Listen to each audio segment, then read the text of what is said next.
O salão envidraçado do Ministério das Relações Exteriores, na Praça Smolenskaya, recebeu dezenas de repórteres estrangeiros para um pronunciamento fora da agenda. Ali, a porta-voz Maria Zakharova abandonou o tom diplomático habitual e acusou Israel, citando diretamente o gabinete do primeiro-ministro Benjamin Netanyahu, de atingir, com mísseis de cruzeiro lançados a partir de caças F-15I, duas instalações nucleares iranianas situadas em Natanz e Isfahan. Ambas constam da lista de complexos sob inspeção contínua da Agência Internacional de Energia Atômica, AIEA. Para Moscou, explicou a porta-voz, o ataque rasga as salvaguardas do Tratado de Não Proliferação, documento firmado em 1968, e transforma um perigo antes hipotético em ameaça concreta à ordem de segurança instituída após o fim da Guerra Fria. Zakharova enfatizou que os alvos não fabricam ogivas nem elementos de detonadores, fornecem energia à rede elétrica iraniana e produzem radioisótopos utilizados em tratamentos de câncer em Tabriz, Shiraz e Mashhad. A destruição total ou parcial desses reatores, advertiu, lançaria partículas radioativas capazes de atravessar o deserto de Kavir, alcançar o Golfo Pérsico e, em última instância, ser transportadas pelos ventos de altitude até o sul da Europa. Radiação não exibe passaporte nas aduanas, resumiu, classificando a operação israelense como imprudência geoestratégica de alto custo. Segundo o Centro de Estudos Estratégicos de Moscou, desde o desmantelamento da União Soviética,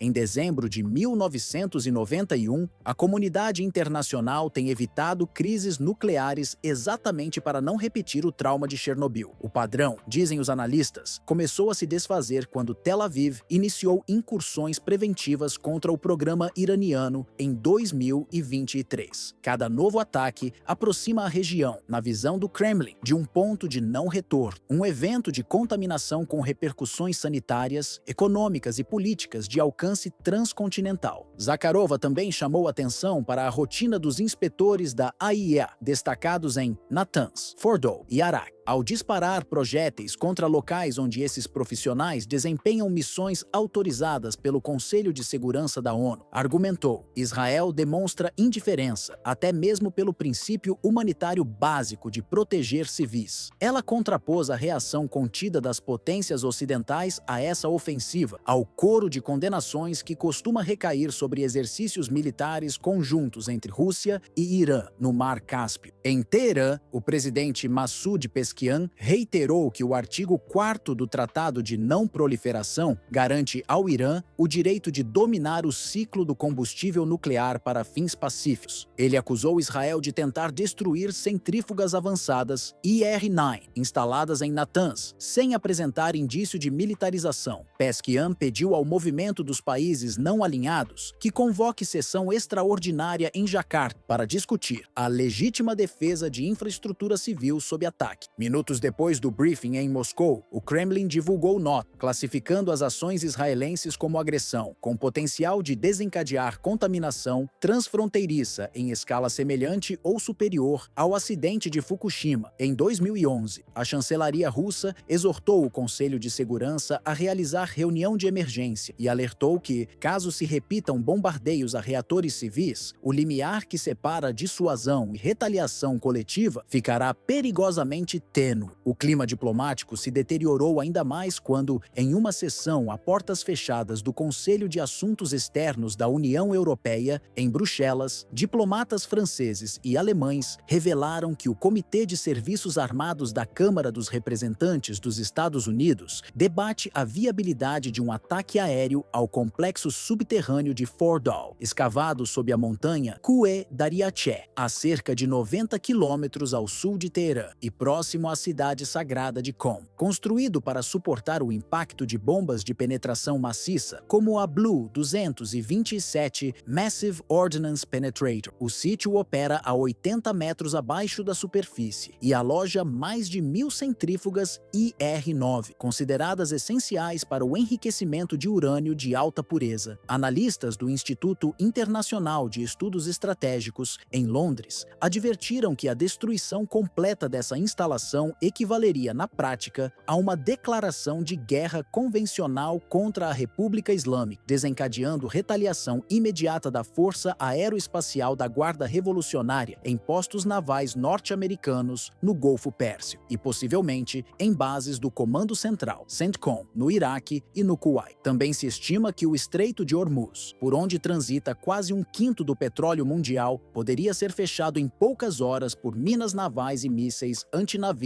NUR. No mesmo dia, o presidente norte-americano Donald Trump, após abandonar antes do encerramento a cúpula do G7 em Quebec, pousou em Newark, Nova Jersey, onde declarou a repórteres que conhece o paradeiro exato do Ayatollah Ali Khamenei e que este seria um alvo fácil. Embora tenha acrescentado que não pretende apertar o gatilho neste momento, a fala repercutiu em Teherã como ameaça direta. Veículos estatais iranianos lembraram que, em 2018, Trump ordenou a retirada unilateral dos Estados Unidos do Plano de Ação Conjunto Global, JCPOA, medida apontada por muitos analistas como gatilho da escalada atual. Em Moscou, o Conselho de Segurança da Rússia reuniu-se de emergência sob a presidência de Nikolai Patrushev. O Kremlin afirmou que o risco de um acidente nuclear em território iraniano migrou da esfera acadêmica para a agenda imediata, alimentado na visão russa por operações militares unilaterais amparadas por blindagem diplomática automática de Washington e Tel Aviv. A chancelaria ressaltou que, caso o vapor radioativo ultrapasse as montanhas Zagros e alcance o sul do Cáucaso, a Rússia poderá invocar protocolos de assistência humanitária previstos na Organização do Tratado de Segurança Coletiva, OTSC. O alerta ecológico veio da Greenpeace Eurasia e de pesquisadores da Universidade de Uppsala, que modelaram cenários de dispersão do isótopo césio-137. Em projeções mais severas, partículas poderiam contaminar aquíferos profundos, que abastecem quase 30 milhões de pessoas entre o Planalto iraniano, o sudeste da Turquia e o norte do Iraque, além de afetar rotas migratórias de aves no Mar Cáspio. A Organização Mundial da Saúde, consultada informalmente, recomendou que estados vizinhos reforcem estoques de comprimidos de iodeto de potássio. Entre os governos que tentam mediar um desagravo, Índia e Brasil defenderam em nota conjunta um cessar-fogo imediato, inspeções adicionais da Agência Internacional de Energia Atômica, AIEA, em Fordow, Natanz e Isfahan, e a retomada em Genebra de negociações multilaterais sobre segurança nuclear regional. Pequim qualificou qualquer agressão a reatores civis como linha vermelha, enquanto a África do Sul propôs que o Grupo dos 20, G20, inclua a crise iraniana na sua próxima pauta de Bali. Na esfera econômica, a simples menção a um possível conflito direto fez o barril do Brent saltar de 94 para 108 dólares em menos de 48 horas, reacendendo temores inflacionários em capitais que dependem de importações de energia. Corretoras em Tóquio e Frankfurt relataram vendas massivas de ações de companhias aéreas e compras de ouro e títulos do Tesouro norte-americano, indicando busca de ativos de refúgio. Para o Ministério das Relações Exteriores da Rússia, a crise atual não é um capítulo comum da rivalidade entre Tel Aviv e Teherã. Ela reabre, segundo Moscou, a lógica de confrontação nuclear indireta que marcou a crise dos mísseis de Cuba em 1962, quando o mundo esteve a poucas horas de um conflito atômico aberto. A nota final da chancelaria resume a gravidade do momento. Nenhum estado controla sozinho as rotas do vento. Se mísseis preventivos se tornarem norma, veremos uma catástrofe radioativa alimentada por excesso de confiança. E, dessa vez, a história não oferecerá segunda chance para correção de rota.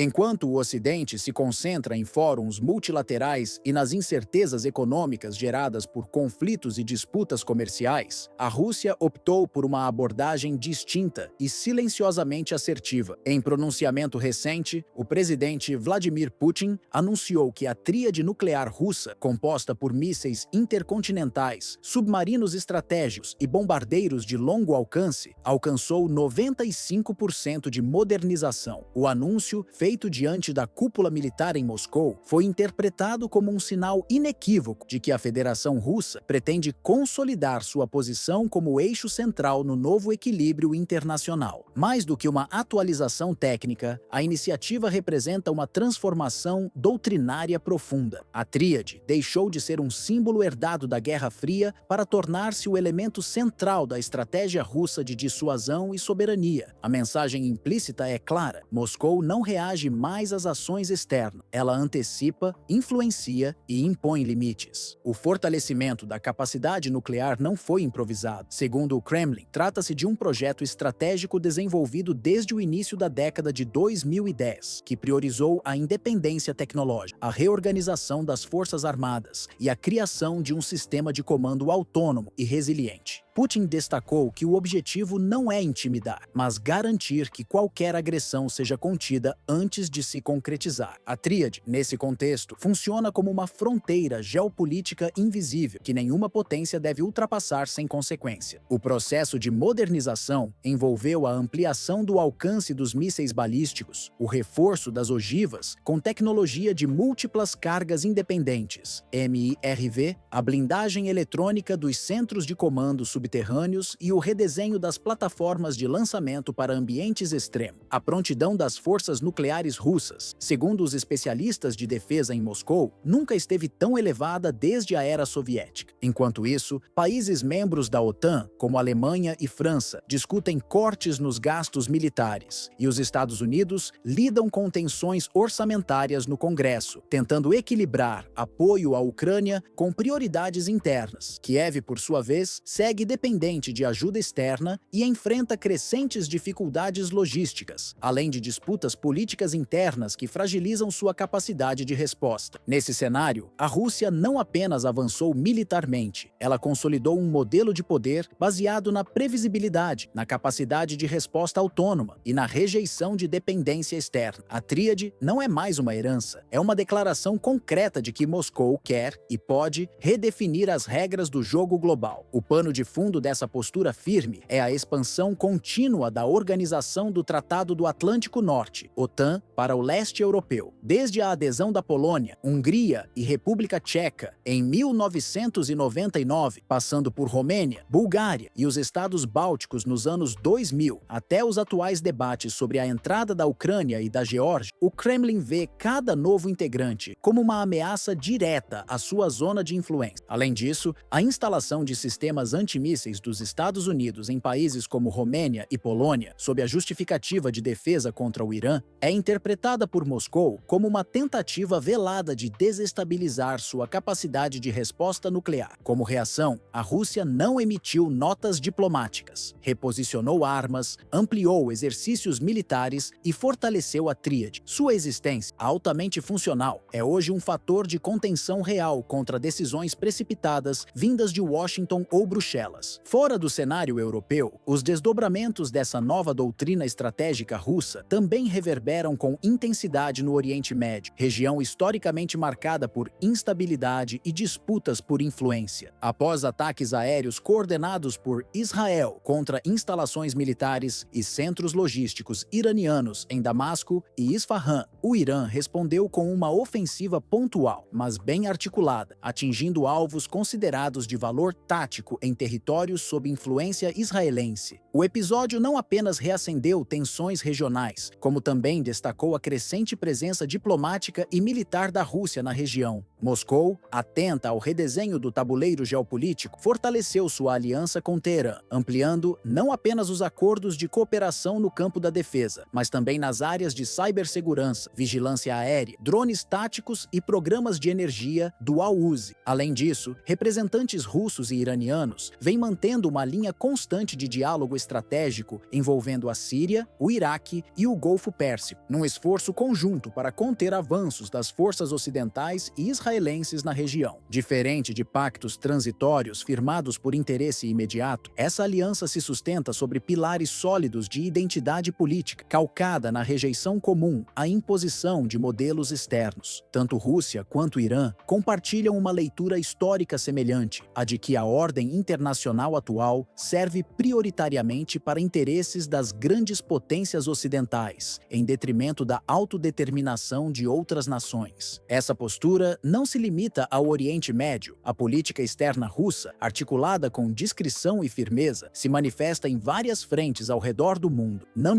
Ártico, por exemplo, Moscou intensificou sua presença naval e aérea, estabelecendo novas rotas de patrulha, reativando antigas bases da era soviética e criando uma infraestrutura de defesa costeira voltada à proteção da rota marítima do norte, ponto estratégico em meio às mudanças climáticas e ao derretimento das calotas polares. No Mar Cáspio, a Rússia modernizou instalações militares em Astrakhan e Makhachkala, além de conduzir treinamentos navais conjuntos com aliados da Organização do Tratado de Segurança Coletiva, OTSC, como o Cazaquistão e o Turcomenistão. Essas movimentações refletem uma estratégia de contenção ativa, desenhada para responder com precisão e, se necessário, antecipação a qualquer avanço considerado desestabilizador por parte da OTAN ou dos Estados Unidos. O padrão é evidente. Toda vez que Washington ou Bruxelas anunciam novos passos geopolíticos, seja por meio de sanções, envio de armamento para aliados ou negociações sobre expansão de alianças, Moscou reage com medidas práticas e silenciosas, consolidando sua influência onde o discurso ocidental hesita ou fracassa. Essa lógica é visível não só em campos de batalha, mas em esferas como infraestrutura, diplomacia regional e economia energética. A parceria com o Irã, portanto, não é improvisada nem circunstancial. Trata-se da expressão de um novo eixo geoestratégico que se posiciona como alternativa concreta à hegemonia do bloco euroatlântico. Nesse contexto, a tríade nuclear russa não é apenas uma arma de última instância, é a âncora de uma visão multipolar, baseada no respeito à soberania nacional e na recusa de ingerência externa. Essa abordagem transforma o arsenal russo em mais do que uma plataforma de defesa. Ele se torna um instrumento de projeção política e cultural, capaz de proteger um modelo alternativo de mundo, um mundo onde nenhuma potência impõe sozinha os rumos do planeta. Para muitos analistas internacionais, principalmente nos Estados Unidos e na Europa Ocidental, o aspecto mais desconcertante não é a letalidade das armas em si, mas a coerência da estratégia russa. Ao invés de buscar espaço por concessão ou apelos diplomáticos, a Rússia ocupa seu lugar com base em decisões estruturadas, planejamento e adaptação contínua. Ao anunciar que sua tríade está modernizada, operante e integrada a uma doutrina nacional autônoma, Moscou transmite uma mensagem inequívoca. Os tempos em que alianças externas definiam sozinhas o futuro das relações internacionais estão chegando ao fim. E neste novo ciclo, quem quiser ditar as regras terá de considerar que o mundo já não gira em torno de um único centro de poder.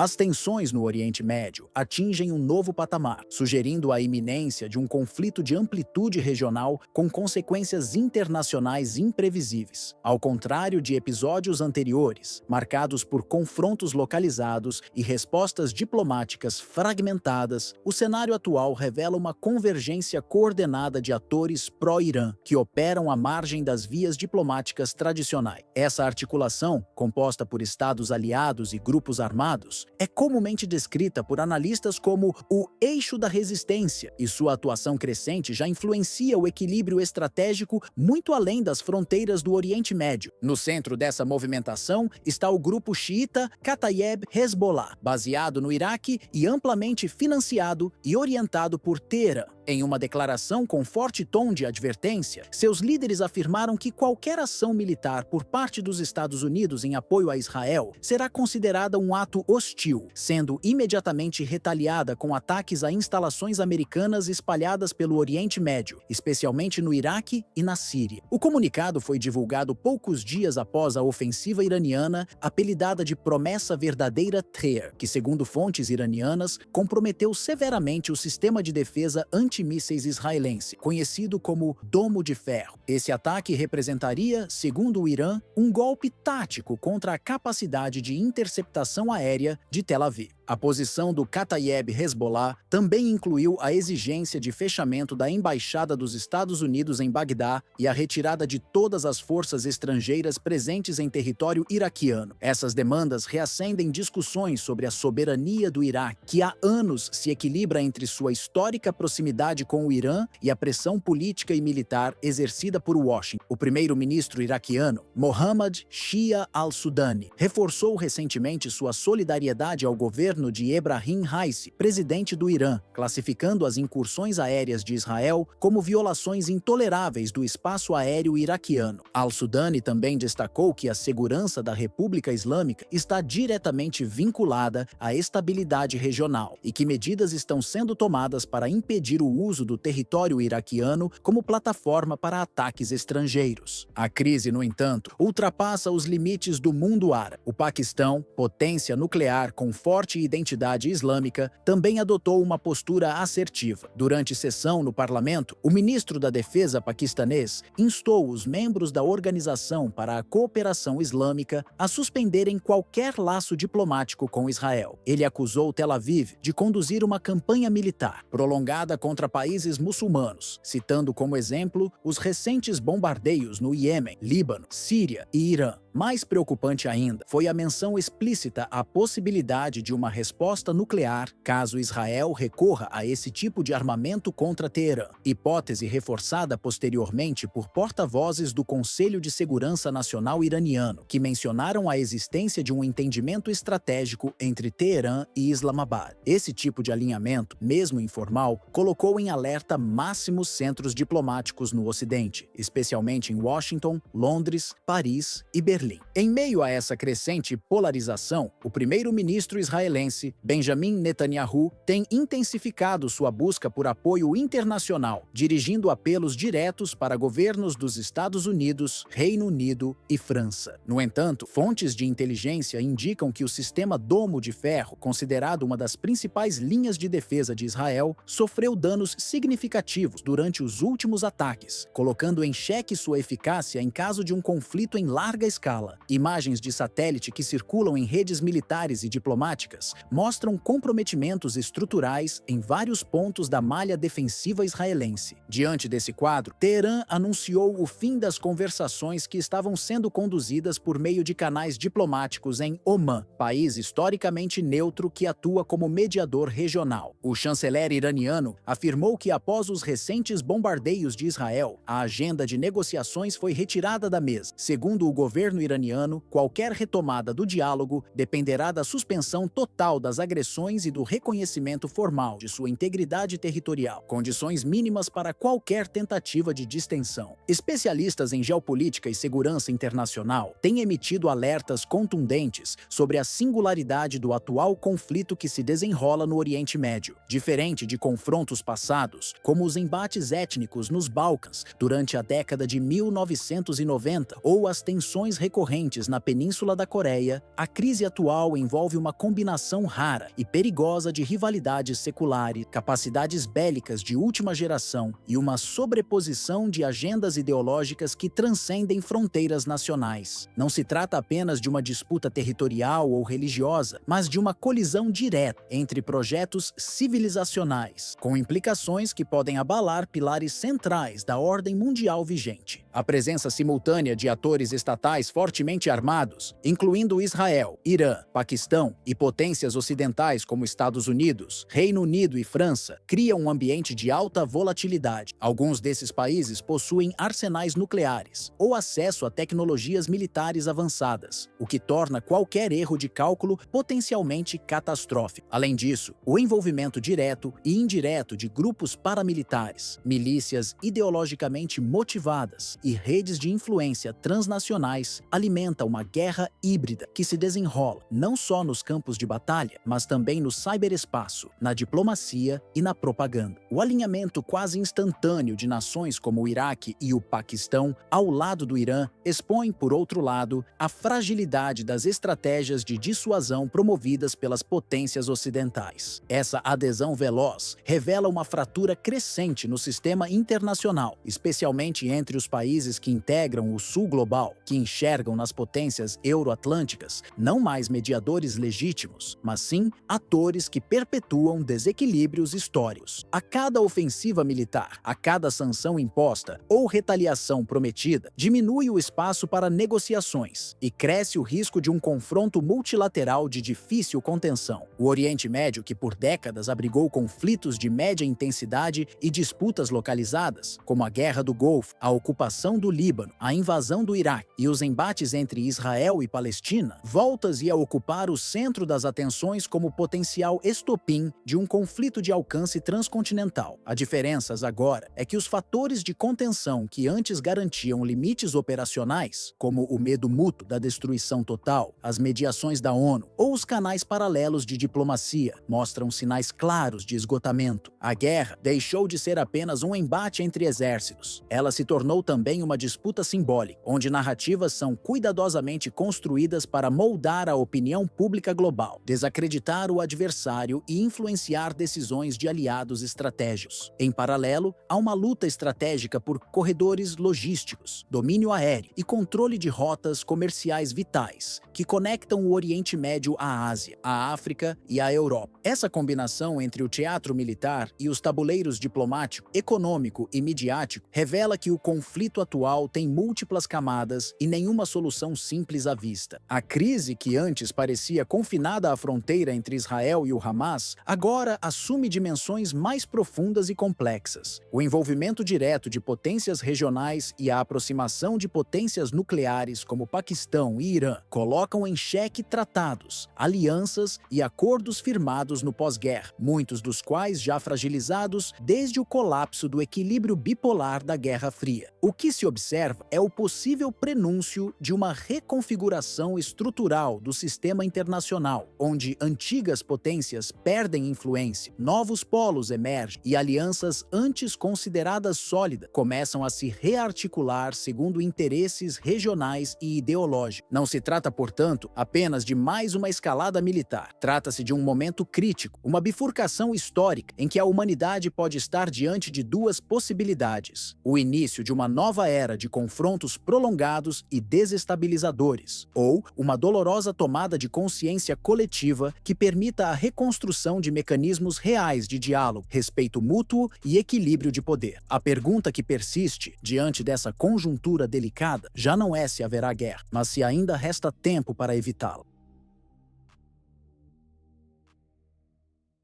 Após quase uma década de enfrentamentos econômicos velados, a Rússia deixou claro que não pretende mais reagir com moderação às pressões vindas do Ocidente. O anúncio do 18º pacote de sanções da União Europeia, liderado por Bruxelas, foi recebido pelo Kremlin como o rompimento definitivo de qualquer tentativa de entendimento. Alexander Grushko, vice-ministro das Relações Exteriores da Rússia, afirmou com firmeza que a resposta será inevitável, cuidadosamente preparada e aplicada com intensidade proporcional à escalada imposta pelo bloco europeu. Ao contrário de sanções anteriores, que buscavam atingir áreas isoladas com certa progressividade, o novo pacote atinge diretamente pilares fundamentais da economia russa. Setores estratégicos como o energético, o financeiro e o logístico foram alvejados simultaneamente. Um dos símbolos mais emblemáticos da medida foi a oficialização da exclusão dos gasodutos Nord Stream, mesmo já danificados por atos de sabotagem nunca esclarecidos, como parte integrante do futuro energético da Europa. Para Moscou, essa decisão representa mais do que um rompimento. Trata-se de uma institucionalização do antagonismo. As novas restrições vão além da questão energética. Instituições bancárias russas foram alijadas do sistema financeiro europeu. Embarcações comerciais do país enfrentam bloqueios em portos importantes, e a importação de petróleo russo foi formalmente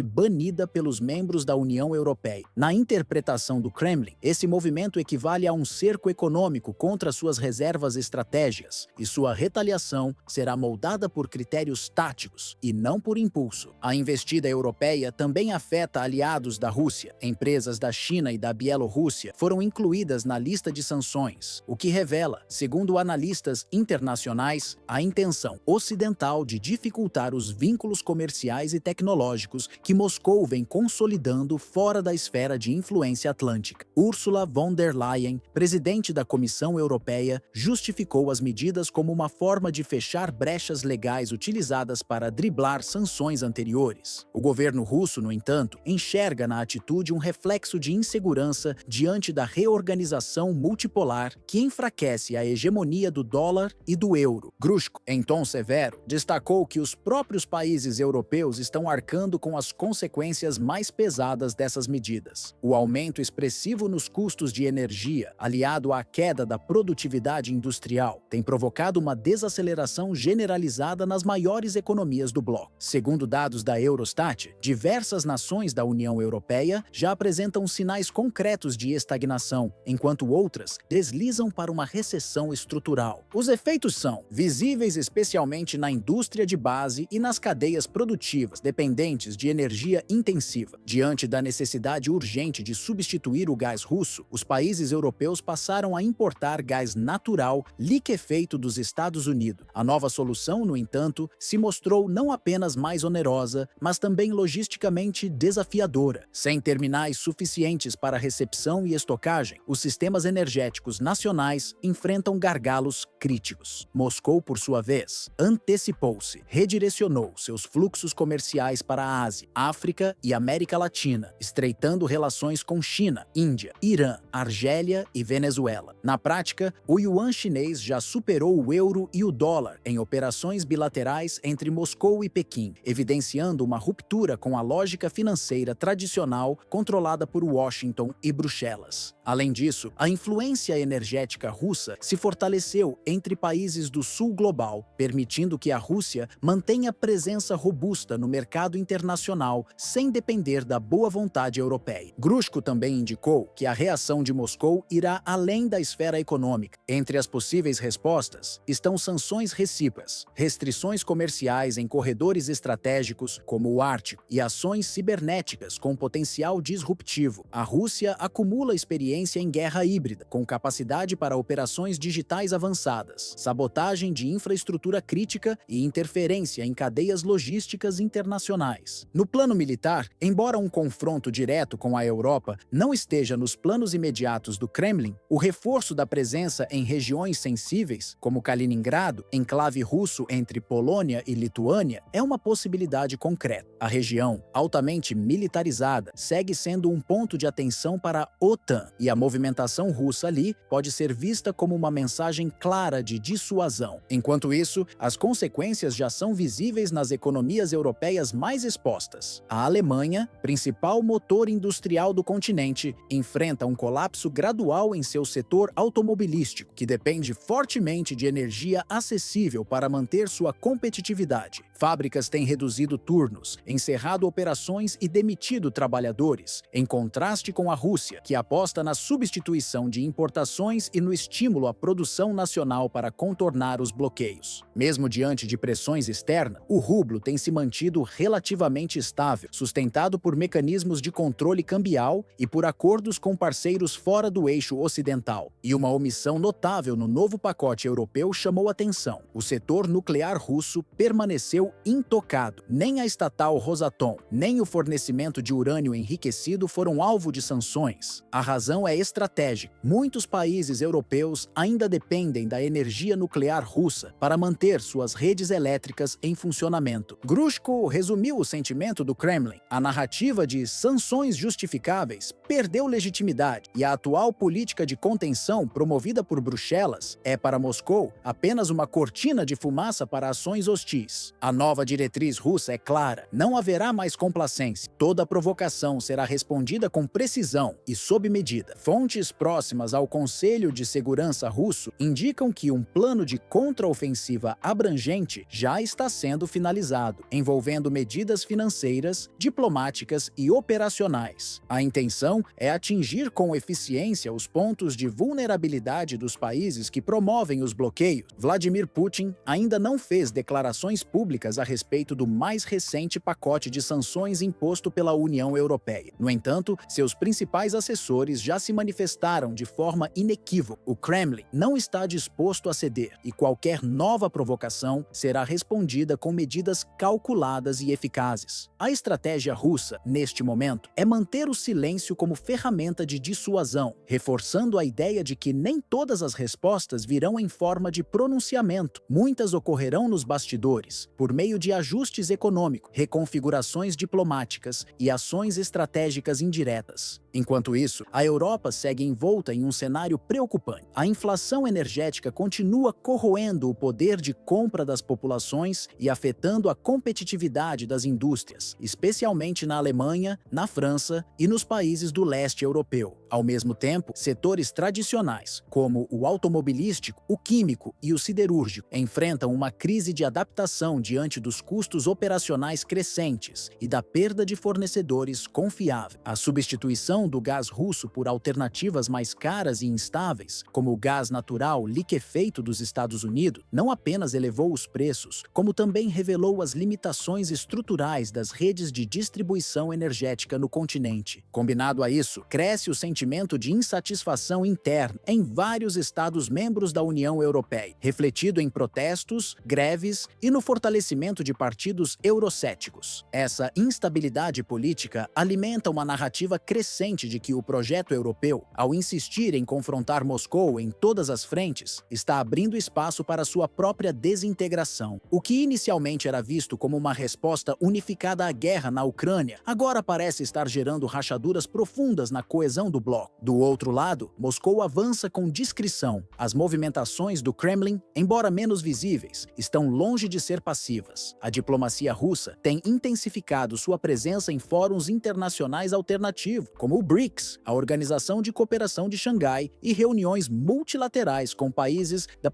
África e América Latina. Nessas arenas, o discurso russo se molda como o de uma potência em resistência, posicionando-se como contraponto à hegemonia ocidental e atraindo o apoio, ou pelo menos a simpatia, de nações que compartilham o desconforto com o atual sistema global. O foco da disputa, que antes girava em torno de avanços territoriais na Ucrânia, agora migra para o campo estratégico da estabilidade política e econômica dentro da própria Europa. Cada nova rodada de sanções, ao invés de isolar completamente a Rússia, parece reverberar como um bumerangue, afetando a estrutura interna das democracias europeias e pressionando os governos locais. A interdependência energética e financeira, que outrora sustentava a fluidez do mercado europeu, hoje atua como um fator de vulnerabilidade, transformando o continente em um campo de batalha invisível, onde as armas são decisões administrativas, pacotes regulatórios e rupturas silenciosas. Ao que tudo indica, os próximos capítulos desse confronto não se desenrolarão nos campos de batalha tradicionais, mas sim nos gabinetes de poder em Bruxelas, Berlim, Paris e Moscou. E neste cenário, a ausência de palavras por parte de Putin talvez diga mais do que qualquer discurso.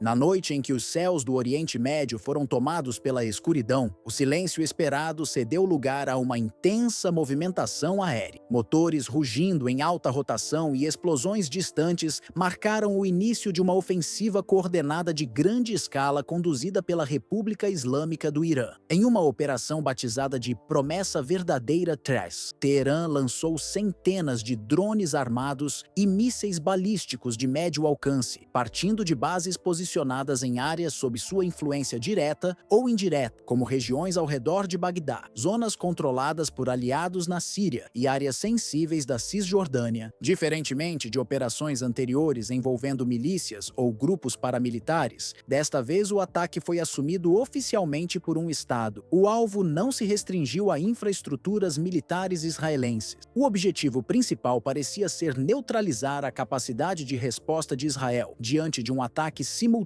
em múltiplos eixos. Fontes ligadas ao Corpo de Guardiões da Revolução Islâmica informaram que a ação visava colapsar o sistema de defesa antimíssil israelense, especialmente as plataformas do Domo de Ferro e do Ronda de Davi, forçando seus radares e sensores a operar acima do limite funcional. À medida que os projéteis cruzavam o céu noturno, câmeras urbanas e celulares capturavam imagens de rastros incandescentes, sirenes em série e tentativas frenéticas de interceptação. Apesar dos avanços tecnológicos israelenses, as autoridades de Tel Aviv admitiram falhas em sua rede de defesa aérea. Diversos mísseis e drones conseguiram penetrar o escudo defensivo, atingindo zonas periféricas e aumentando a sensação de vulnerabilidade no interior do país. O governo iraniano, por sua vez, divulgou imagens em alta definição dos lançamentos, acompanhadas por uma declaração incisiva: quando os limites são ultrapassados, não há mais advertências. Analistas interpretaram o gesto como uma ruptura significativa com a política de contenção indireta adotada pelo Irã nas últimas décadas, marcando o início de uma nova doutrina de ação direta contra Israel. Segundo fontes militares em Teherã, a operação foi o resultado de meses de planejamento técnico e logístico. O emprego simultâneo de drones de longo alcance e mísseis de precisão teve como finalidade confundir os algoritmos automáticos de defesa israelense, sobrecarregar seus sistemas de rastreamento e criar uma janela de vulnerabilidade operacional. O plano surtiu efeito. Os sensores não conseguiram discriminar alvos com precisão e o sistema de interceptação perdeu eficácia diante do volume e da sincronia dos ataques. Cidades como Tel Aviv, Haifa, Jerusalém e Ashkelon entraram em estado de alerta máximo. Sirenes foram ativadas em diferentes pontos do território israelense e dezenas de milhares de civis buscaram refúgio em abrigos subterrâneos. Vídeos circulando nas redes mostravam explosões no céu e falhas visíveis nos sistemas de interceptação. A confiança, cultivada por décadas no aparato defensivo israelense, deu lugar à constatação de que a tecnologia, por si só, não garante invulnerabilidade. O contexto do ataque remonta a um agravamento recente das tensões entre os dois países. Dias antes, a Força Aérea de Israel havia conduzido bombardeios sobre instalações suspeitas de integrar o programa de mísseis iraniano, localizadas nos arredores de Damasco e na região de Isfahan. A retaliação iraniana, portanto, parece ter sido uma resposta direta a esses eventos, mas com escala e precisão que excederam todas as previsões do Gabinete de Segurança israelense. A liderança israelense mobilizou imediatamente sua aviação militar e iniciou contra-ataques localizados, mas especialistas apontam que as ações defensivas tiveram alcance limitado. Enquanto o governo de Benjamin Netanyahu evitava divulgar dados oficiais sobre danos ou baixas, imagens amadoras inundavam as redes com registros de explosões e o som de impactos ecoando por bairros residenciais. Durante um pronunciamento televisionado, o presidente iraniano Ebrahim Raisi afirmou que a resistência diante da opressão é uma obrigação de todos os povos livres e que o Irã não permitirá que sua soberania seja violada sem resposta. A declaração foi interpretada por especialistas ocidentais como um indicativo claro de mudança na postura externa de Teherã, sugerindo que o país está disposto a intervir diretamente quando considerar seus interesses estratégicos ameaçados. A resposta internacional à escalada foi imediata. A Rússia e a China criticaram publicamente os ataques israelenses que antecederam a ofensiva iraniana, classificando-os como provocativos. Egito, Turquia, Paquistão, Venezuela, Cuba e Brasil solicitaram uma reunião de emergência no Conselho de Segurança da ONU, condenando o uso unilateral da força contra um Estado soberano. Delegações da América Latina enfatizaram que o desrespeito ao direito internacional mina a estabilidade global e pode ter consequências imprevisíveis. Fontes diplomáticas em Moscou indicaram que o presidente Vladimir Putin teria expressado, em conversas reservadas com líderes da União Europeia, preocupação com a possibilidade de a crise se alastrar, afetando não apenas o Levante, mas todo o equilíbrio de forças no Oriente Médio. O embaixador russo na ONU foi ainda mais direto. Estamos nos aproximando perigosamente de um ponto de ruptura sem precedentes. No campo militar, o episódio revelou de forma contundente uma fragilidade estrutural nas defesas de Israel, até então tidas como referência tecnológica no cenário global. O sistema antimíssil israelense, com destaque para o Domo de Ferro, sempre foi projetado com foco em ameaças assimétricas, como foguetes lançados por grupos como o Hamas, na faixa de Gaza, ou pelo Hezbollah, a partir do sul do Líbano. Esses sistemas foram otimizados para detectar e interceptar interceptar projéteis de curto alcance, disparados em baixa escala e com padrões previsíveis. Contudo, diante de uma ofensiva coordenada por um Estado soberano, utilizando simultaneamente drones de longo alcance e mísseis balísticos em grande número, essa configuração demonstrou suas limitações. A complexidade da ofensiva iraniana colocou em xeque a capacidade de Israel de proteger seu espaço aéreo em um cenário de guerra interestatal de alta intensidade. A sobrecarga dos radares, os tempos de reação reduzidos e a multiplicidade de vetores de ataque impediram uma resposta eficaz. O resultado foi uma brecha momentânea, mas estratégica, na reputação da superioridade tecnológica israelense. Para além dos danos físicos, o impacto psicológico e simbólico dessa vulnerabilidade ecoou nas estruturas de segurança do país e entre seus aliados. Essa exposição fragiliza diretamente um dos pilares centrais da diplomacia israelense, a imagem de invulnerabilidade e autossuficiência militar que, por décadas, sustentou sua postura diante de vizinhos hostis e garantiu apoio tácito de potências ocidentais. Com a eficácia de sua defesa questionada, Israel entra em um novo estágio de insegurança estratégica que pode reconfigurar sua postura frente a futuras ameaças e influenciar também a forma como é percebido dentro de coalizões militares internacionais, como a OTAN. Paralelamente, a ausência de uma resposta preventiva ou de contenção por parte dos Estados Unidos gerou desconforto e especulações em diversas capitais ocidentais. Para analistas do Oriente Médio, o silêncio inicial da Casa Branca, mesmo após os primeiros sinais da escalada, levantou dúvidas sobre o grau de coordenação entre Washington e Tel Aviv. Haveria, segundo alguns especialistas, duas hipóteses plausíveis. A primeira sugere que os Estados Unidos teriam dado um aval tácito para bombardeios israelenses em território sírio e iraniano, acreditando que o Irã limitaria sua resposta. A segunda, mais alarmante, é que Washington teria sido completamente surpreendido pela magnitude e precisão da retaliação. Em ambos os cenários, a credibilidade do governo americano como garantidor da estabilidade regional foi abalada. A hesitação inicial de Washington comprometeu não apenas a imagem de seu comprometimento com os aliados, mas também a percepção global de sua capacidade de liderança em situações críticas. Países do Golfo, como a Arábia Saudita, Emirados Árabes Unidos e Catar, que dependem em parte da proteção americana, acompanharam com preocupação a ausência de uma reação coordenada. O Irã, por sua vez, demonstrou com clareza sua evolução estratégica. A operação refletiu não apenas poder de fogo, mas uma nova doutrina de projeção de força, calculada, sincronizada e com um profundo conhecimento das brechas do adversário. A resposta de Teherã foi concebida não como uma mera retaliação emocional, mas como uma ação cirúrgica de sinalização regional, um aviso direto de que a era dos ataques sem consequências terminou. Essa mudança de postura iraniana também reforça sua posição junto a parceiros estratégicos, como Rússia e China, que buscam contrabalançar a influência militar e diplomática dos Estados Unidos no Oriente Médio. Ao desafiar Israel diretamente, o Irã também envia um recado mais amplo. Está disposto a sair das sombras da guerra por procuração e assumir o protagonismo de confrontos abertos quando julgar necessário. A crise atual, portanto, ultrapassa as fronteiras do confronto bilateral entre Irã e Israel. Ela coloca sob pressão os principais polos de poder global: Teherã, Tel Aviv, Moscou e Washington, em um momento em que a ordem internacional se mostra cada vez mais instável. Os próximos passos de cada um desses atores terão impacto direto não apenas na segurança regional, mas na redefinição dos alinhamentos geopolíticos que moldarão o século XXI. Cada movimentação, cada escolha diplomática ou militar poderá acender faíscas capazes de transformar uma crise localizada em um conflito de proporções globais.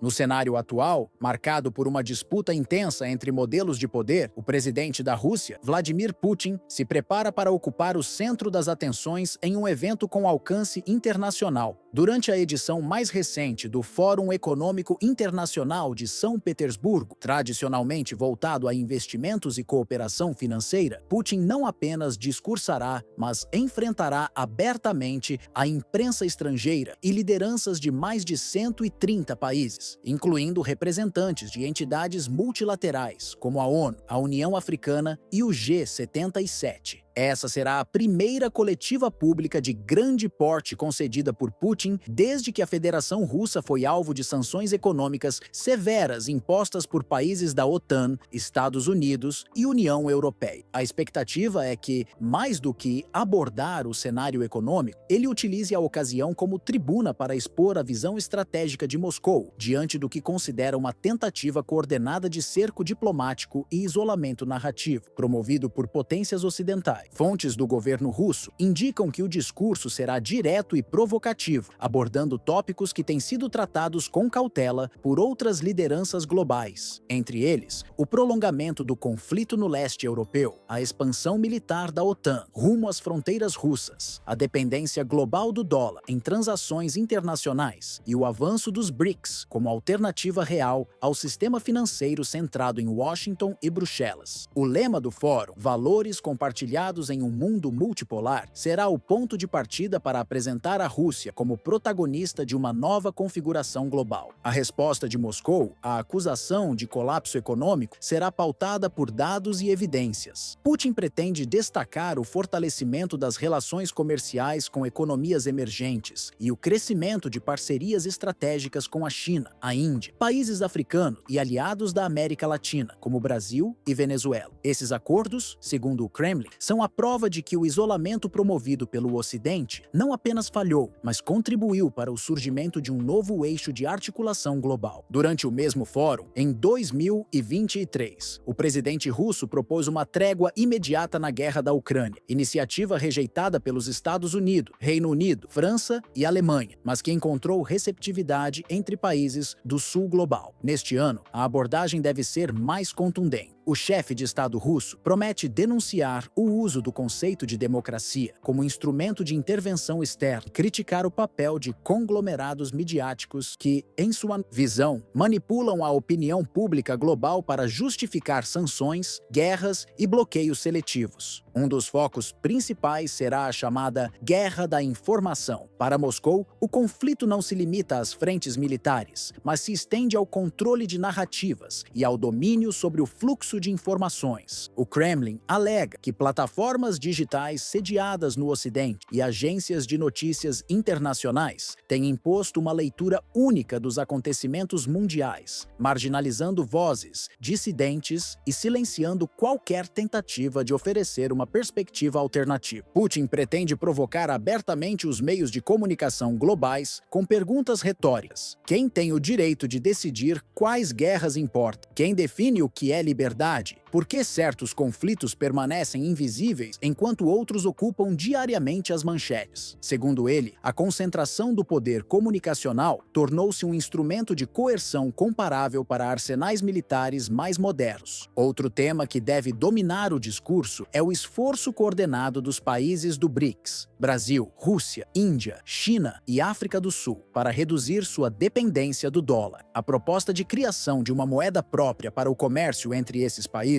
será apresentada como resposta direta à instrumentalização da moeda americana como ferramenta de pressão política. De acordo com analistas russos, esse projeto pode redesenhar os fluxos econômicos internacionais e limitar o poder de sanção dos Estados Unidos. Putin também deve abordar os efeitos indiretos das sanções aplicadas contra Moscou, denunciando o impacto que essas medidas tiveram sobre países em desenvolvimento. A Rússia argumenta que tais ações contribuíram para a elevação global dos preços de alimentos, energia e insumos industriais, aprofundando desigualdades e comprometendo a estabilidade de regiões inteiras, que não têm qualquer ligação direta com o conflito ucraniano. O presidente russo deve, ainda, se posicionar sobre outras frentes de tensão internacional, como a escalada entre Israel e Irã. Moscou busca apresentar-se como um ator equilibrado, capaz de manter diálogo com todas as partes envolvidas, enquanto critica o alinhamento automático de potências ocidentais a determinadas agendas, ignorando complexidades locais e favorecendo o agravamento dos conflitos. Outro ponto que promete gerar repercussão internacional será a crítica ao papel desempenhado pelas grandes plataformas digitais na formação da opinião pública global. Putin deve levantar acusações específicas contra empresas de tecnologia sediadas nos Estados Unidos e na Europa, alegando que essas corporações regiões, além de operarem sob forte influência governamental, aplicam filtros ideológicos em larga escala para favorecer agendas políticas alinhadas ao Ocidente. O argumento de Bent Kremlin é que conteúdos alternativos, especialmente aqueles que contestam narrativas oficiais sobre conflitos, sanções ou alianças militares, são sistematicamente ocultados, rotulados como desinformação ou simplesmente removido. Segundo fontes próximas ao discurso, o presidente russo fará menção direta ao uso de algoritmos e inteligência artificial como ferramentas de censura disfarçada de moderação. Ele deve apontar que contas ligadas a veículos independentes, instituições acadêmicas do Sul Global ou jornalistas críticos de Washington e Bruxelas enfrentam bloqueio, restrições de alcance e desmonetização, enquanto conteúdos favoráveis à visão ocidental são amplamente promovidos. Nesse contexto, Putin tentará apresentar a Rússia como uma defensora do pluralismo informacional e da diversidade de vozes no ambiente digital, mesmo que esse posicionamento seja frequentemente desacreditado por denúncias de repressão à mídia dentro do próprio território russo. Além de abordar a censura em redes sociais, Putin também deve expandir sua crítica para o papel de agências de verificação de fatos que, segundo o Kremlin, operam com critérios seletivos e tendenciosos. Ele pretende questionar a legitimidade de instituições privadas que atuam como árbitros globais da verdade, destacando que essas entidades, muitas vezes financiadas por governos ou fundações ocidentais, atuam como extensão informal das diretrizes políticas de Washington e da União Europeia. A coletiva, transmitida em tempo real para todos os continentes, será acompanhada com atenção não apenas por chancelerias e veículos de imprensa, mas também por movimentos sociais, grupos acadêmicos e representantes de países que há décadas ocupam posições periféricas nas decisões geopolíticas. Cada frase será interpretada como parte de um esforço maior de reposicionamento estratégico. Putin sabe que não falará apenas para um público amigo ou hostil, mas para um conjunto amplo de nações e populações que buscam alternativas ao modelo dominante e cujas vozes, muitas vezes, são excluídas dos fóruns de decisão global. Para o governo russo, a guerra na Ucrânia é apenas uma das manifestações de um impasse muito mais profundo. Moscou enxerga o atual conflito como reflexo de uma arquitetura internacional construída sobre alicerces desiguais, sistemas de governança que favorecem ex-potências coloniais, estruturas econômicas dependentes de um único centro de emissão monetária e organismos multilaterais que, apesar de seu discurso universalista, operam em favor de interesses regionais específicos. Ao utilizar o fórum como palco, Putin pretende apresentar a Rússia não como um vetor de instabilidade, mas como um dos poucos países com capacidade de confrontar abertamente essas distorções. A ideia central do discurso será reposicionar Moscou como símbolo de um movimento mais amplo, o de um mundo em busca de reequilíbrio, onde soberania nacional, liberdade de expressão e multipolaridade deixem de ser conceitos retóricos e passem a ser princípios efetivos na condução das relações internacionais.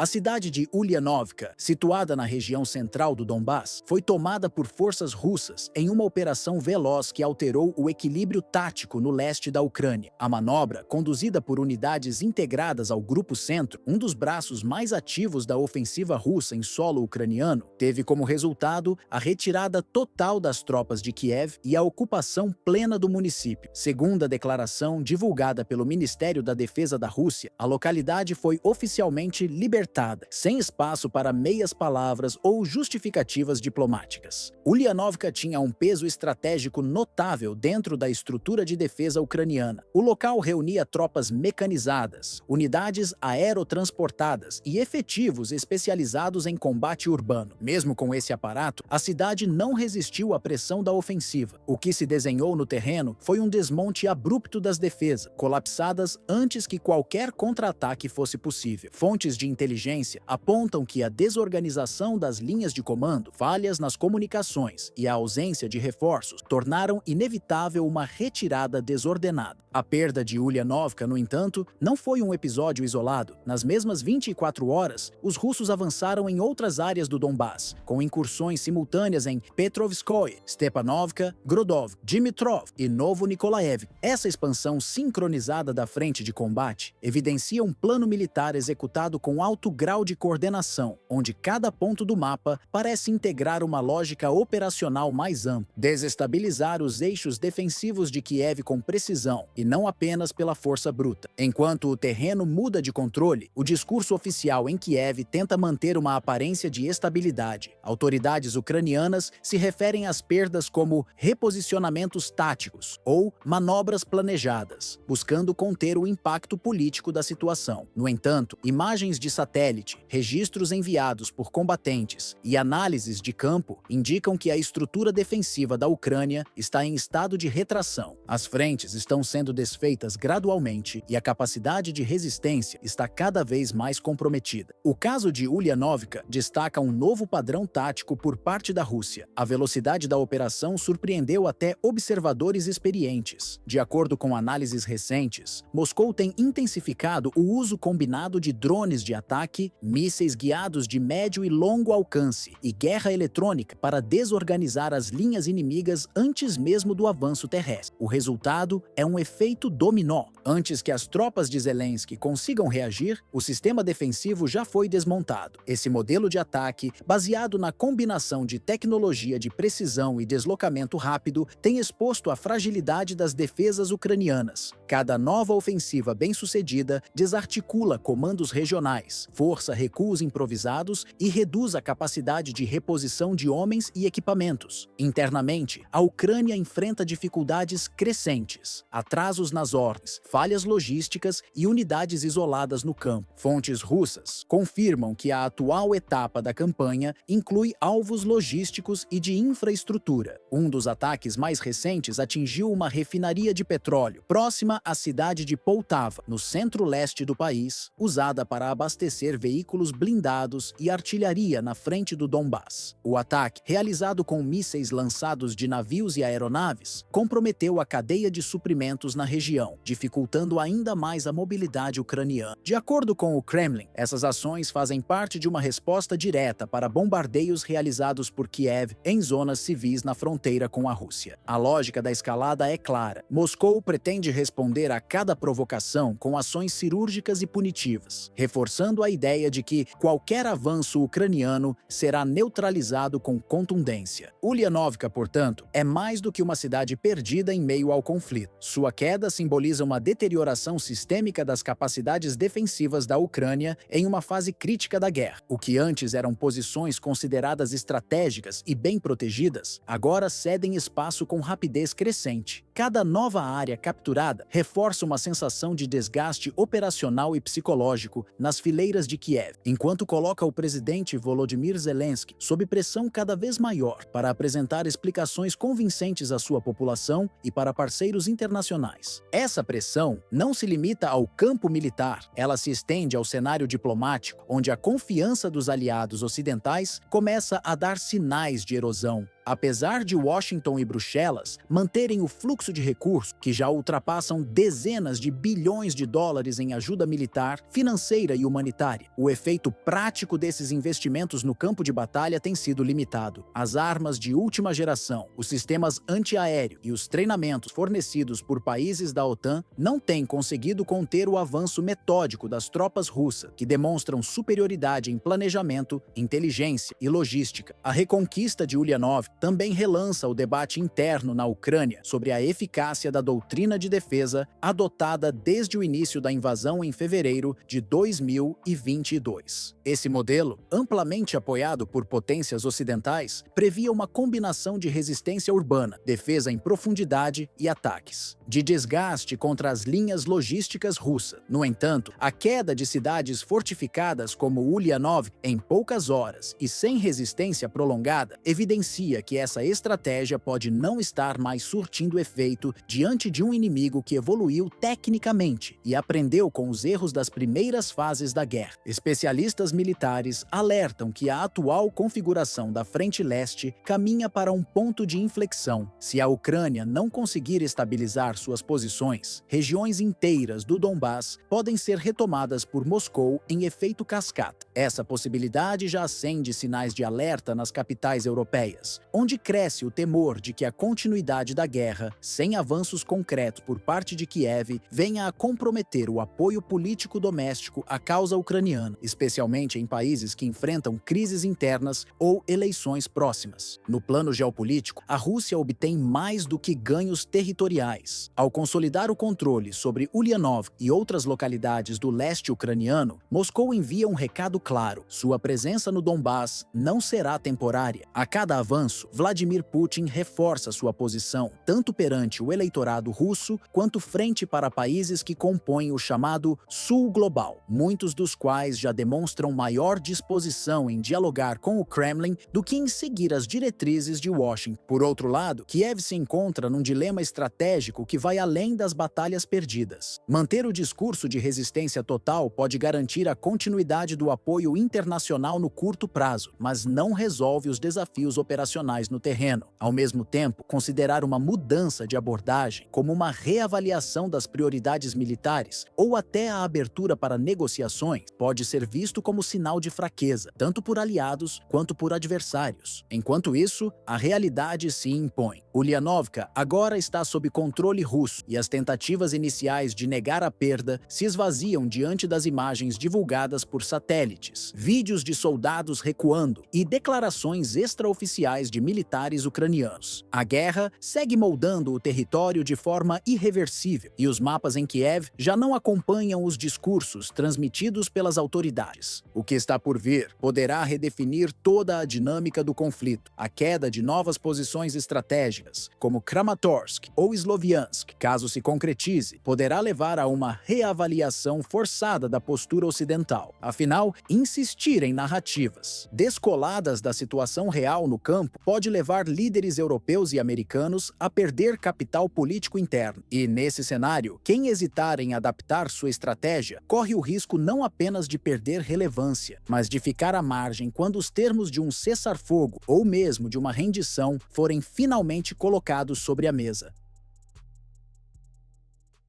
Quando o calor residual do verão ainda encobria o curso médio do rio Volga, o Estado-Maior da Federação Russa aproveitou um momento de relativa distração no noticiário internacional para revelar um trunfo pouco utilizado desde os últimos anos da União Soviética: o bombardeiro supersônico Tu-160, conhecido entre seus tripulantes como Cisne Negro. Ao enviar essa aeronave para a frente ucraniana, Moscou quebrou a impressão, cultivada em Washington e em Bruxelas, de que as sanções ocidentais teriam sufocado a capacidade russa de projetar poder além das próprias fronteiras. Mesmo sob a pressão financeira imposta pelos Estados Unidos e pela União Europeia, o Kremlin mostrou que mantém meios de dissuasão de alcance intercontinental. Antes do amanhecer, 3 cisnes negros iniciaram o rolamento na pista da base aérea de Engels, no Oblast de Saratov, o principal centro da aviação estratégica russa na margem esquerda do Volga. Após ganhar em altitude sobre território nacional, voaram pouco mais de 1.000 quilômetros até um ponto de disparo definido pelos planejadores russos. Ali lançaram 36 mísseis de cruzeiro KH-100 e um contra-alvos, selecionados em 3 regiões: depósitos de munição em Dnipro, infraestruturas elétricas no Oblast de Khmelnytskyi e um polo logístico nos arredores de Odessa, usado para acomodar armamentos fornecidos pelos aliados da Organização do Tratado do Atlântico Norte. Cada míssil voou rente ao solo, ajustando a rota para evitar as baterias Patriot, recentemente instaladas no oeste de Kiev, o que ilustra a procura russa por soluções que neutralizem sistemas de defesa de última geração. Especialistas do Instituto Internacional de Estudos Estratégicos, sediado em Estocolmo, observaram que o ataque serviu a 2 propósitos simultâneos. Primeiro, demonstrar que qualquer ponto do território ucraniano permanece vulnerável para vetores de cruzeiro de Moscou. Segundo, preservar as tripulações russas fora dos corredores aéreos vigiados pela OTAN, a partir da Polônia e da Romênia. Ao recorrer ao Tu-160, o Kremlin compensou as perdas sofridas na frota de Tu-95, danificada em junho por ataques com drones ucranianos durante a chamada Operação Teia, e reiterou a mensagem de que continua apto a empregar armas estratégicas sem colocar em risco seu recurso humano mais valioso. Com 55 metros metros de fuselagem, asas de geometria variável e 4 motores NK-32 que permitem ultrapassar Mach 2, o Cisne Negro transporta até 40 toneladas de munições, incluindo o míssil hipersônico T-Zircon. Durante décadas, a aeronave serviu mais como peça de demonstração ou como plataforma para ataques pontuais na Síria pós-Estado Islâmico. O quadro mudou em 2024, quando o Congresso dos Estados Unidos autorizou o treinamento de pilotos ucranianos nos caças F-16, passo que Moscou interpretou como prelúdio para a entrega desses jatos a Kiev. Ao colocar o Tu-160 em operação de combate, Vladimir Putin indica que a Rússia dispõe de um instrumento que, segundo seus estrategistas, nenhum país da Europa Oriental conseguiria neutralizar no curto prazo. A repercussão foi imediata. O Departamento de Defesa norte-americano revisou os níveis de alerta das guarnições em Rzeszów, no sudeste da Polônia, e em Ramstein, na Alemanha. Em Bruxelas, ministros da defesa avaliaram acelerar o envio dos mísseis de cruzeiro Taurus, equipamento fabricado em solo alemão e até então retido por hesitações políticas de Berlim. Já o Serviço de Inteligência da Lituânia alertou que um eventual ataque russo a linhas logísticas no interior do território da OTAN acionaria automaticamente a cláusula de defesa coletiva, arrastando a aliança para um confronto aberto com Moscou. Dentro da própria Federação Russa, o voo público dos Cisnes Negros converteu-se num catalisador de mobilização política e industrial. Nos telejornais da emissora estatal Rossiya 1, comentaristas exaltaram o Tu-160 como prova de que o país recuperou a autossuficiência na fabricação de ligas aeroespaciais de alto desempenho, perdida com o colapso soviético. Paralelamente, governadores de regiões industriais, entre eles Rustam Minikhanov, do Tartaristão, anunciaram incentivos fiscais a Capo Gorbunov, a planta em Kazan que monta e moderniza os bombardeiros. O objetivo, segundo Minikhanov, é dobrar a mão de obra qualificada até o fim de 2026, garantindo um fluxo contínuo de células e conjuntos eletrônicos para atender à encomenda do Ministério da Defesa. O consórcio Tupolev, reorganizado sob a holding estatal UAC, entregou em janeiro de 2022 o primeiro Cisne Negro totalmente revisado desde a Guerra Fria. A aeronave recebeu nova suíte de navegação por satélite GLONASS, cablagem em fibra ótica e sistemas de guerra eletrônica compatíveis com protocolos digitais de banda larga. Esses avanços explicam por que o Ministério da Defesa fixou a ambiciosa meta de expandir a frota para mais de 70 unidades até o final da década, uma cifra que ganhou respaldo político em abril passado, quando a Duma aprovou um orçamento de defesa superior a 133 bilhões de dólares para o biênio 2025-2027, um aumento de mais de um quarto em relação ao ciclo anterior. No plano internacional, o contraste com o arsenal norte-americano tornou-se tema de debates na Casa Branca. O bombardeiro furtivo B-2 Spirit não é mais fabricado desde o ano 2000 e seu substituto, o B-20 e um Raider, ainda realiza voos de certificação na Edwards Air Force Base, na Califórnia, com entrada em serviço estimada para além de 2027. Esse hiato levou o Congressional Research Service a publicar em maio um memorando recomendando a aceleração do programa LRSO, o míssil de cruzeiro que deverá equipar o Raider para evitar a erosão do gap qualitativo que Washington manteve por décadas. Sob o ponto de vista puramente técnico, apenas o veterano B-1B Lancer rivaliza com o Tu-160 em alcance e carga bélica. Contudo, o modelo russo opera 4 motores NK-32 de pós-combustão reforçado, capazes de empurrar a massa de 280 toneladas a mais de 2 vezes a velocidade do som. Depois da modernização, o Cisne Negro passou a empregar transmissores de interferência ativa que baralham radares de varredura eletrônica, além de sensores de infravermelho de duplo espectro que reduzem o risco de rastreamento por assinatura térmica. Kiev, por sua vez, continua sem um sistema de intercepção que possa engajar o bombardeiro antes de seus lançamentos. Mesmo após acordos emergenciais com Washington para receber interceptadores SM-6 reaproveitados da Marinha norte-americana, a Força Aérea Ucraniana admite que a trajetória rasante dos KH-101 e a capacidade de manobra terminal mantém a probabilidade de abatimento em patamares inferiores a 10%. Essas limitações levaram a OTAN a estudar 3 medidas simultâneas: reforçar os escudos Patriot PAC-3 na Polônia, instalar baterias franco-italianas SAMP-T na Romênia e avaliar pela primeira vez de maneira pública a colocação de sistemas Aegis Ashore em território moldavo, algo politicamente delicado devido à questão não resolvida da Transnistria. No interior da Rússia, o efeito simbólico da aeronave vai além do discurso patriótico. Universidades técnicas de Moscou e São Petersburgo registraram um aumento de 30% nas matrículas em engenharia aeroespacial, enquanto a agência Roscosmos negocia com a Tupolev a adaptação de parte da arquitetura eletrônica do Cisne Negro para futuros lançadores reutilizáveis, numa tentativa de convergir a indústria de defesa e o programa espacial civil. Analistas do Centro Carnegie Moscou interpretam essa sinergia como esforço de longo prazo para blindar o complexo militar industrial contra novas sanções tecnológicas. A introdução rotineira do Tu-160 no teatro ucraniano confirma, portanto, a passagem do conflito a um estágio guiado pela supremacia tecnológica. Bombardeiros capazes de percorrer milhares de quilômetros em poucas horas, mísseis hipersônicos que atravessam fronteiras sem pré-aviso e constelações de satélites que entregam ogivas com precisão métrica. Desde fevereiro de 2022, a guerra evoluiu a tal ponto que a velocidade da deliberação política precisa acompanhar a velocidade do armamento. O recado de Moscou é inequívoco. A liderança russa dispõe-se a investir somas recordes e a arriscar plataformas estratégicas para proteger o que define como núcleo vital de sua segurança, mesmo ao custo de elevar o risco de confronto direto com a Aliança Atlântica no coração da Europa.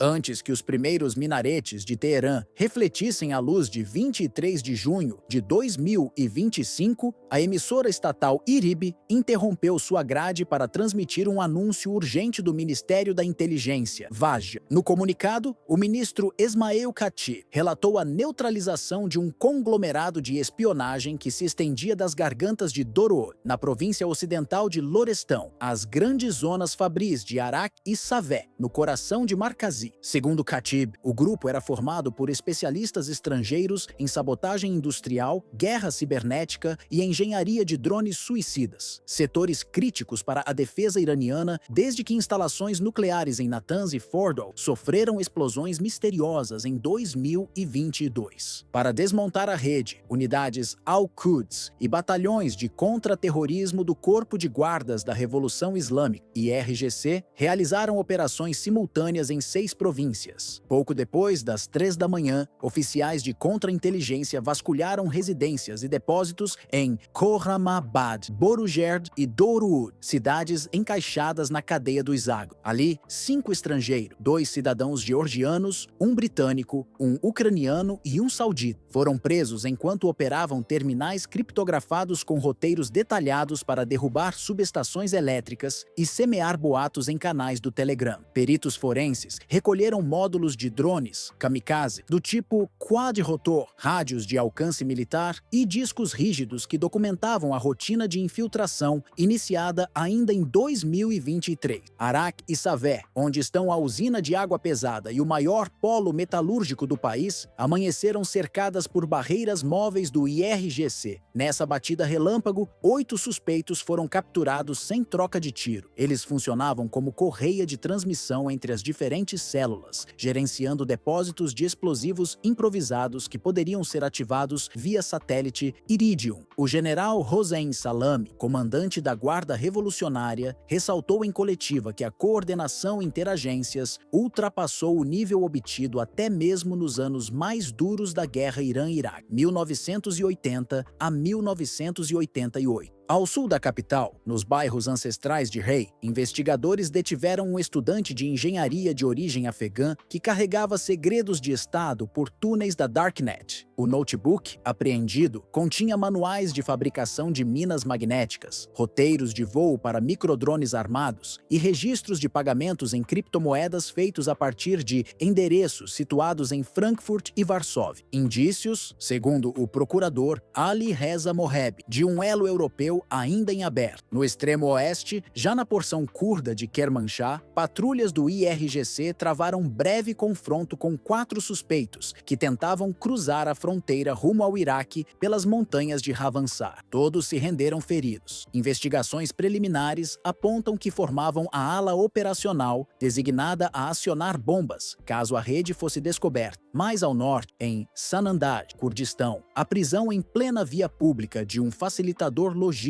gerou vídeos que viralizaram nas redes, reforçando a percepção de que o Estado pode agir em qualquer província. Horas depois, o líder supremo, Ayatollah Ali Khamenei, discursou em cadeia nacional. Ele classificou as detenções como prova de que certos governos subestimam nossa vigilância e prometeu punições severas. Khamenei lembrou que a ofensiva ocorreu enquanto emissários iranianos mantêm conversas indiretas com os Estados Unidos em Omã para aliviar sanções nucleares, insinuando que Washington e aliados europeus estariam patrocinando a trama para sabotar um eventual degelo diplomático. Negociar exige respeito mútuo à soberania, afirmou. Do lado ocidental do Atlântico, o Departamento de Estado emitiu nota expressando preocupação com possíveis violações de direitos humanos nas prisões. Ex-presidente norte-americano Mike Pompeo chegou a declarar à Fox News que sabe exatamente onde Khamenei dorme e que a paciência de Washington tem limite. Em Teherã, as afirmações foram lidas como confirmação de ingerência externa, servindo de combustível político para endurecer a retórica defensiva. No início da tarde em Teherã, alto-falantes da mesquita de Engelab convocaram todos os defensores da soberania a ocupar a Praça Azadi. Quase 10.000 manifestantes, líderes dos Bazaares, veteranos das brigadas de fronteira que lutaram em Basra nos anos 1980 e estudantes da Universidade Shahed, responderam ao chamado. Carregavam faixas bilíngues, em persa e inglês, com dizeres como Foreign Spies Out e Cyber Shield, National Pride, enquanto voluntários da milícia Basij distribuíam folhetos explicando a operação do Ministério da Inteligência, Vaja, e ressaltando a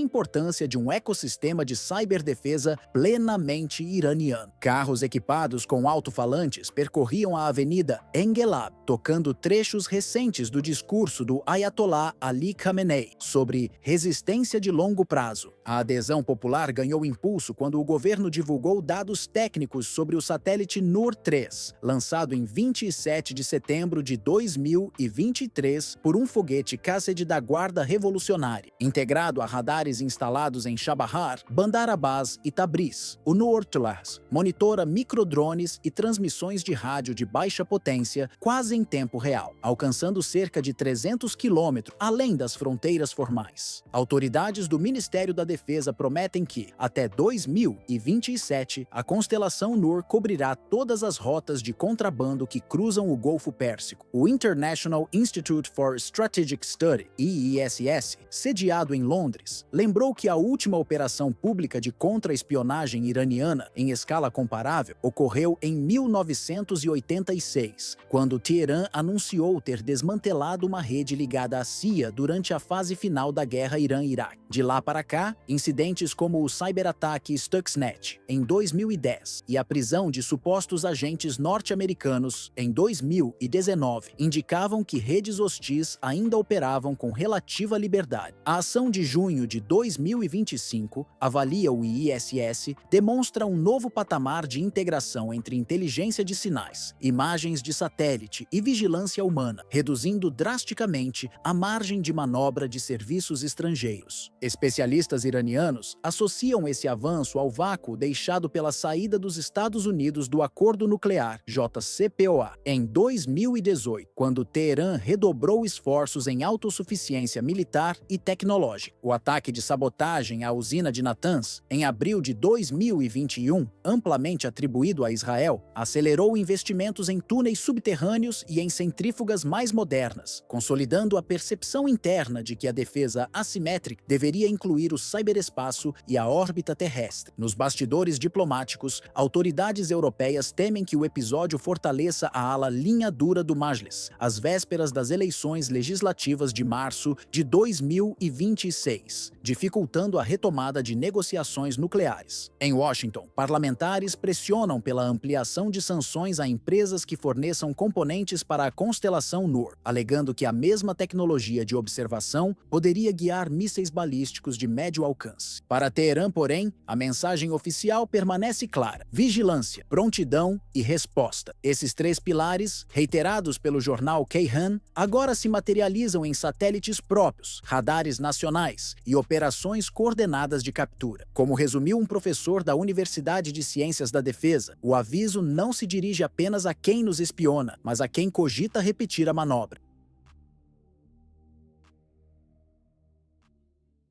Em um momento que marca uma virada na percepção de segurança no Oriente Médio, o governo de Israel se vê forçado a reconhecer uma fragilidade que até então era mascarada pelo discurso oficial. As recentes ofensivas do Irã, utilizando mísseis de longo alcance, com ogivas de alta capacidade destrutiva e sistemas de guiagem avançada, colocaram em xeque a eficácia das estruturas de defesa civil israelenses, sobretudo na região central do país. Esses ataques expuseram falhas que vão muito além da questão militar. Elas tocam diretamente na confiança da população em seu próprio sistema de proteção. De acordo com levantamentos realizados por autoridades municipais e especialistas em segurança urbana, aproximadamente 40% dos moradores da Grande Tel Aviv residem em prédios desprovidos de abrigos reforçados. Nos bairros mais antigos, especialmente nas áreas construídas entre as décadas de 1950 e 1970,